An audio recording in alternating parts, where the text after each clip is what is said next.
Hello everyone, it's Jennifer and thank you for joining me today.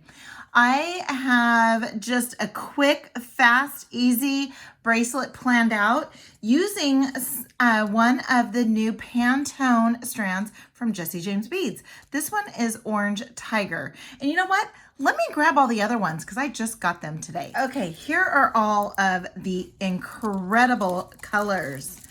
And I think in the other video I thought, oh, I think there's like 6. There's 12. Yes, count them, my friends. There's 12. Look how beautiful they are. This one here is Midnight, and look at that gorgeous blue. And what we're gonna do today is we're basically gonna take this strand and string it and put a clasp on it and call it a day. You have also the red, which is a gorgeous color. This is Lava Falls, and look at those larger rondelles, crystal rondelles. So pretty. And then we have this gorgeous pink. Check that out. So pretty. We also have, I have another Orange Tiger because I grabbed this in a bundle pack. I don't believe the bundle pack is still available. So maybe they ran out of one of the colors. And look at this gorgeous green. So beautiful. And again, you have all these beautiful spacers. You have Hishi beads and you have some crystal rondelles. Just gorgeous, gorgeous, gorgeous. So that's a green. Then we have the Rose Violet. Rose Violet is gorgeous. I have this as well. And I will be doing another video using that strand.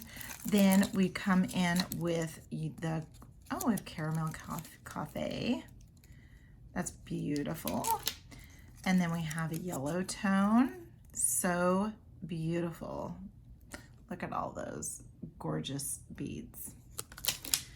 And then kind of like a creamy, like a blush. So gorgeous. And then a gray.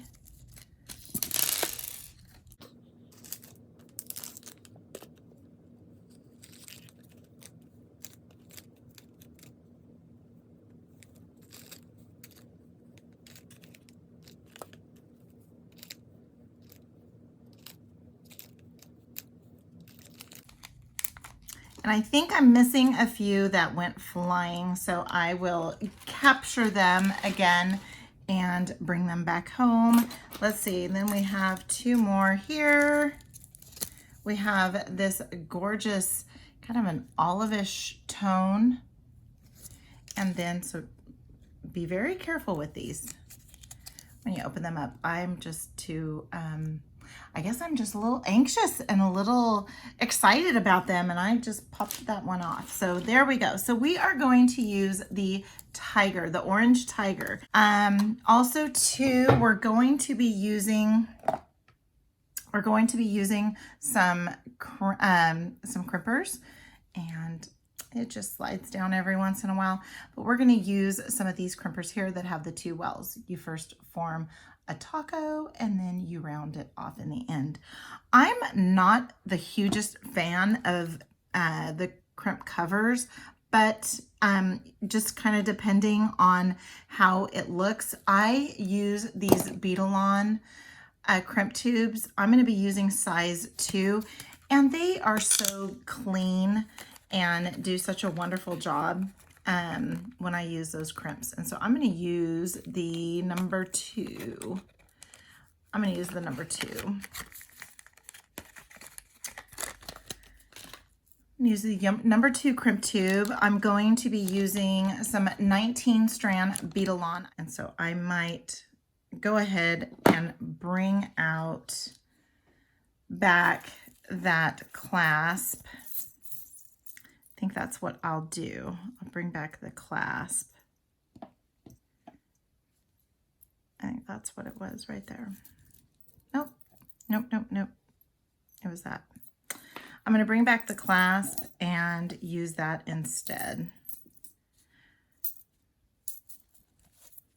All right, so then we are going to use, these are some really good 4mm jump rings, open jump rings from Terra cast, love them. All right, so this is how I do mine. I go ahead and I pull out my string, and then I just start stringing. And I am going to string on just as they are on this strand. I'm gonna use it all.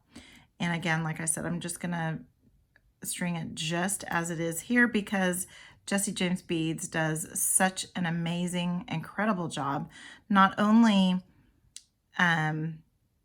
getting the right beads for us, but also putting them in this kind of structure where all you have to do is string it and forget it. So let's go ahead and get that. We will continue on here. Let's see. Oh, there we go. I was trying to see how this all went. All right, so I'm going to go ahead and finish stringing this, and I'll come back because this is meant to be very quick and easy, and it has turned into being a little bit longer because I've hit a couple snags along the way. And then I wanted to share with you all the other gorgeous strands. And let's get this put on here. We're going to continue going on and getting this. So I will go ahead and get this finished up and come right back. Okay, we're down to the end here. And the reason why I string while keeping the string wire on the strand on the spool is so that I have minimal scraps. So I'm going to go ahead and I just put on our tube. We are going to insert our wire guard. Wire guardians are not necessary. However, they do add that extra layer of protection for your bracelet. Now, for this one here, for this side, I'm going to go ahead and just put this one directly onto the wire guardian. And the other side is where we're going to use those two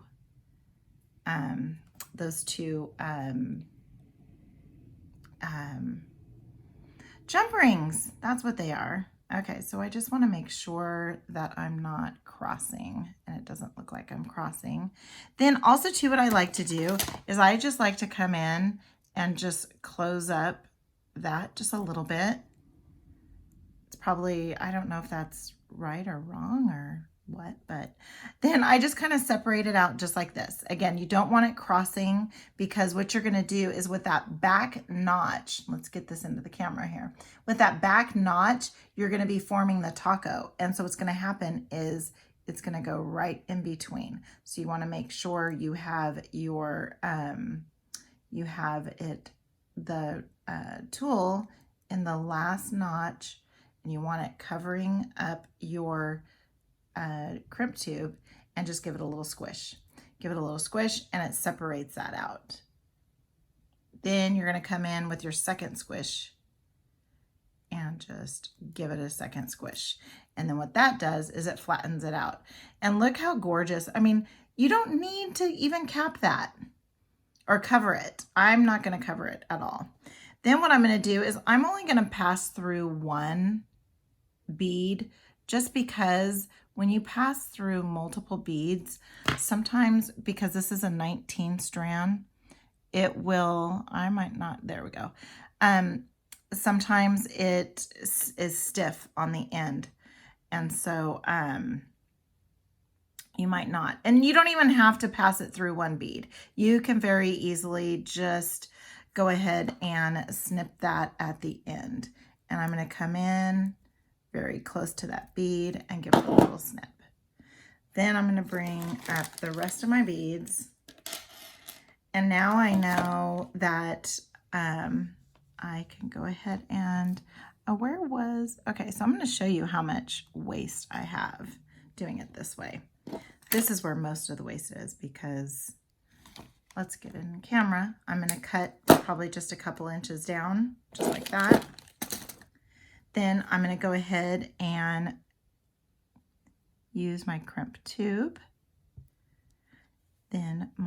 Beadalon Wire Guardian onto my Beadalon wire with my Beadalon crimp tube. This is just all Beadalon. Now I'm not going to attach this directly to the other end because I will show you what. Okay, so now, and I just went through that first bead, and what that's going to do is just give me a little bit of leverage here. And I'm going to go ahead and just squeeze that together just a little bit, just like so. So it's not all sticking out. And the reason why I use these, I use that front notch that's just round. I use that for my crimp covers when I use them, because I do use them. There's times where it looks really nice to have that crimp cover. Sometimes when you don't, like this has a nice small bead at the end, and so the flow is just perfect for not having a crimp cover. Sometimes though, when you're using larger beads and you need to just fluctuate that and bring down to the size, we'll go ahead and use a crimp cover. Now, I don't want this to be so loose that you can see the beading wire in between, but I also don't want it so tight that it doesn't hardly bend. So what I do is I just go ahead and I just keep that secure just like that. I'm holding on to the back here and to the front using those fingers, just like I did the other way. And then I'm just going to pull that just a little bit tighter, and I have some good even flow there. So now what we're going to do is, with our strands separated, let's make sure that we don't go on top of the bead, but we only go on top of the bead crimp tube. And then we go ahead and give it a crimp, and then we come to that front well just to close it off. And look how pretty that is. Just gorgeous. And let's go ahead and give that just a little bit of a trim and make sure that I'm not cutting the other side or the other strand too. And I didn't get very close. Let's give it another try. All right, so here are my two pieces that I cut off. So by leaving it on the spool, I just have very minimal, what, 1.5 inches of waste. That's not too bad. All right, so now what we need to do is we need to get this other side of the toggle. And the reason why I wanted to add two jump rings is because I want to be able, this needs to be able to come through. And this is kind of a larger bead. It might not go through completely. So I want to add a little bit of length. So I'm going to go ahead and I am going to use some of my chain nose pliers here. And I'm just going to get that opened up.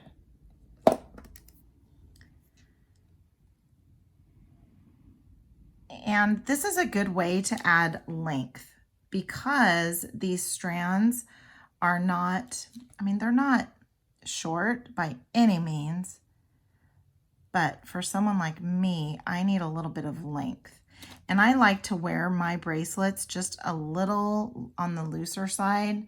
I mean, I've got 3 bracelets on, and the top bracelet is probably about 1 inch longer than I would normally make for myself. But if I'm stacking my bracelets, I need a little bit of length. Okay, so we're going to go ahead and, so we added a little bit of length as well as adding a little bit of room so that, and make sure to get that all nice and tight in there.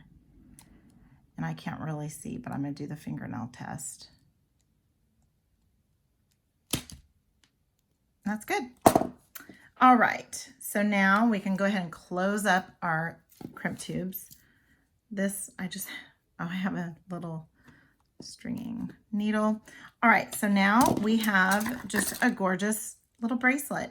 And the reason why I wanted that extra length is so that when you are putting your bracelet on, you're not fighting, you know, an extra bead coming through. And these don't have any problem whatsoever. But just do keep that in mind. Look how gorgeous. That's beautiful. Let's see if we can get this on, and we can. And I probably could have gone without the extra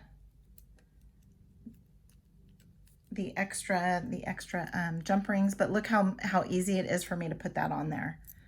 And then there we go. So yeah, for someone, you know, I mean, this is very long. So if you don't want those extra jump rings, it's not necessary, and I can always take those off too. But look how gorgeous that turned out. Beautiful, beautiful, beautiful. And again, this is just a real short, well, not real short, but here's a quick and easy way to make yourself up a bracelet, give it away as a gift, or keep it for yourself. It's absolutely beautiful. And all I did was use a strand. So I used the orange tiger strand. I used some, let's get this so it's not so twisted. There we go. I used some crimp tubes from Beadalon. I used some Beadalon 19 strand wire. I did get this from Jesse James Beads. And what else did we use? We used a couple of Tiara cast jump rings, and that was about it. Oh, and we used one of the clasps from this gorgeous mix. This mix, I think, is $12.99, $11.99, I think $12.99. And you get, I think there's 12 clasps in here. And that is pretty cool. That's a very reasonable price. All right, so I will put a link to what I used in the description. And if I do not have it there available, that means it's no longer available. So this orange tiger might not be available any longer, or maybe even those clasps. So I will try and link as much as I can. And be on the lookout. I have more beads to play with and get working with. Be sure to like the video if you like it. Leave me a comment. I do read everybody's comments, and do subscribe. And until next time, have a good one.